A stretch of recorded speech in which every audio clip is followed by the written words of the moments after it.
Komisioner OJK gelar dialog dengan para ekonom untuk membahas kebijakan pengawasan dan pengaturan sektor jasa keuangan OJK pasca UU P2SK. Dialog ini diharapkan dapat memberi pandangan baru terkait peran OJK sebagai regulator dalam mengatur dan mengawasi sektor jasa keuangan.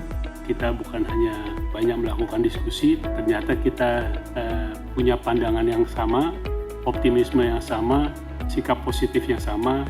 We share the same optimistic outlook dan positive condition ke depan. Kami itu membutuhkan mitra diskusi, jadi kalau semakin banyak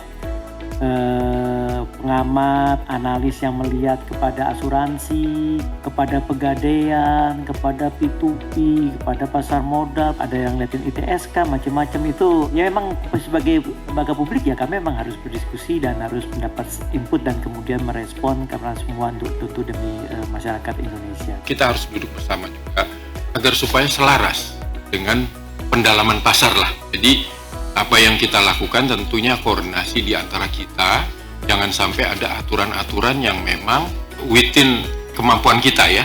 Itu koordinasi di antara kita agar supaya peraturan tersebut sejalan dan bisa menopang kaum tersebut. Kami selalu bekerja sama dengan pengawas sektoralnya.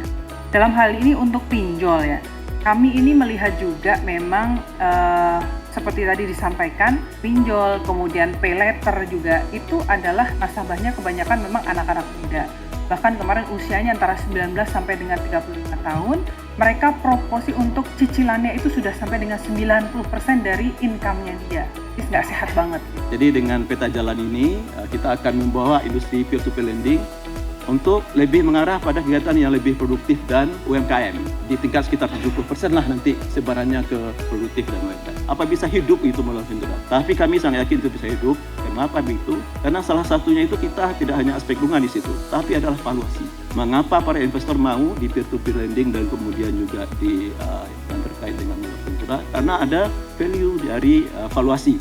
Yang itu yang membuat mereka stay di situ. Dan ini yang kita akan giring nanti dengan pendampingan, capacity building dan seterusnya. Kami sudah dapat arahan dari Pak Ketua. Apa yang sudah juga menjadi bagian ketetapan sikap pemerintah kita yang menegaskan bagaimana peran strategis dan pentingnya ITSK ini dan sudah dituangkan bahkan dalam rumusan secara eksplisit di Undang-Undang Pengembangan dan Penguatan Sektor Keuangan P2SK. Ini tentu kita sama-sama terima sebagai clear message bahwa bidang ini, TSK ini tentu nantinya diharapkan akan terus semakin berperan dalam mendorong terus kegiatan perekonomian di sektor keuangan kita di masa sekarang. Harapannya tentu kegiatan bisa dilakukan rutin dan lebih sering gitu ya, agar supaya masukan dari teman-teman pengamat ini bisa membawa otoritas kita lebih baik.